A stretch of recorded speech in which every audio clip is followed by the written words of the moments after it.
देशस्थ ऋग्वेदी ब्राह्मण समाजाचे अध्यक्ष आदरणीय डॉक्टर श्रीकांत हेळेगावकर यांनी हिराचे नेमचंद वाचनालयाच्या सभागृहात देशस्थ ऋग्वेदी समाज व भारतीय विकास परिषद,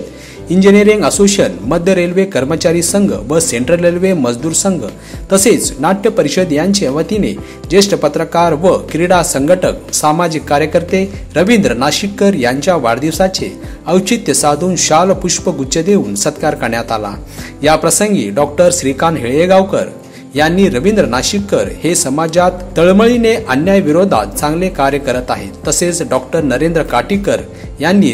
रवींद्र नाशिककर यांच्या मार्गदर्शनाखाली हिंदू नववर्ष गुढीपाडवा ही जुळे सोलापूर येथे रॅलीचे नियोजन शिस्तबद्ध पद्धतीने गेली 4 वर्ष करत आहेत। याशिवाय सामाजिक, सांस्कृतिक, क्रीडा अशी अनेक कार्यक्रम समाज प्रबोधनपर करत असतात। या प्रसंगी देशस्थ ऋग्वेदी समाजाचे सचिव श्याम जोशी, उपाध्यायक विजय कुलकर्णी, खजिनदार सतीश पाटील, युवक शाखेचे अध्यक्ष सुशांत कुलकर्णी तसेच इंजिनिअरिंग असोसिएशनचे डॉक्टर नरेंद्र काटीकर, नाट्य परिषदेचे मिलिंद पटवर्धन, भारत विकास परिषदेचे अध्यक्ष महादेव नावकर,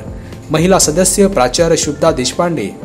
अनिरुद्ध देशपांडे, पत्रकार संघाचे प्राचार्य पी कुलकर्णी, आनंद क्षीरसागर तसेच मध्य रेल्वे संघाचे बंडू कुलकर्णी, प्रमोद जाकलेकर, सुहास कुलकर्णी, सेंट्रल रेल्वे मजदूर संघाचे चित्याळकर, VM पाटील, उमेश भादुले, सचिव उल्हास भाग्यवाडी, अध्यक्ष किशोर जीवन हिंगळे पिल्ले, महिला सदस्य डेल तसेच ऑल इंडिया SC/ST असोसिएशन सचिव तुकाराम वाघमारे, न्यूज एक्सप्रेस चॅनलचे संपादक अश्विन पात्रुडकर यांच्या उपस्थितीत कार्यक्रम पार पाडला। बहुसंख्येने कामगार वर्ग उपस्थित होता।